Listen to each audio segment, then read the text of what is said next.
कडक फरसाण, मऊ उसळ आणि वरून कांदा लिंबू. प्रत्येक घासात कोल्हापूर आठवतं. आज बनवूया झणझणीत कोल्हापुरी मिसळ माझ्या अंदाजात.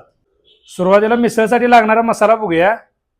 जिरे 2 टेबलस्पून, धने 2 टेबलस्पून, तीळ 2 टेबलस्पून, कढीपत्ता घेतला 20 ते 25 पानं, कोथिंबीर घेतली 2 टेबलस्पून.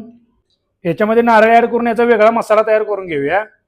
कांदा 2 घेतल्यात मोठा साईज, टोमॅटो 1, याची वेगळी पेस्ट तयार करून घेऊया. आता मोड आलेली मटकी बॉईल करून घेऊया. ॲड करूया पाणी, हळद, आले लसूण पेस्ट आणि मीठ.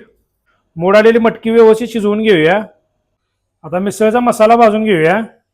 कांदा टोमॅटो पेस्ट व्यवस्थित भाजून घेऊया. आले लसूण पेस्ट, कांदा टोमॅटो कच्चा वास जाईपर्यंत तेलामध्ये भाजून घ्यायचं. कांदा टोमॅटो पेस्ट भाजून घेतली. ॲड करूया तीळ, जिरं आणि नारळाचा ओला मसाला. हा मसाला आता तेल सुटेपर्यंत व्यवस्थित भाजून घ्यायचा. मसाला व्यवस्थित भाजून घेतलाय, आता काढून घेऊया. आता मिसळची फायनल फोडणी बघूया. सुरुवातीला घेतला आहे पण भाजून घेतलेला मसाला. ॲड करूया मसाला चटणी, मिक्स करून घेऊया. थोडं स्पायसी हवं असेल तर ॲड करूया मिरची पावडर. मिरची पावडर ऑप्शनल आहे.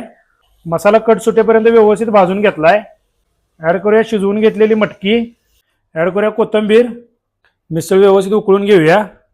मिसळ व्यवस्थित शिजवून घेतली, कट पण झणझणीत आलाय. ॲड करूया चवीनुसार मीठ. कोल्हापुरी मिसळ तयार आहे. मिसळचं आता प्लेटिंग करूया.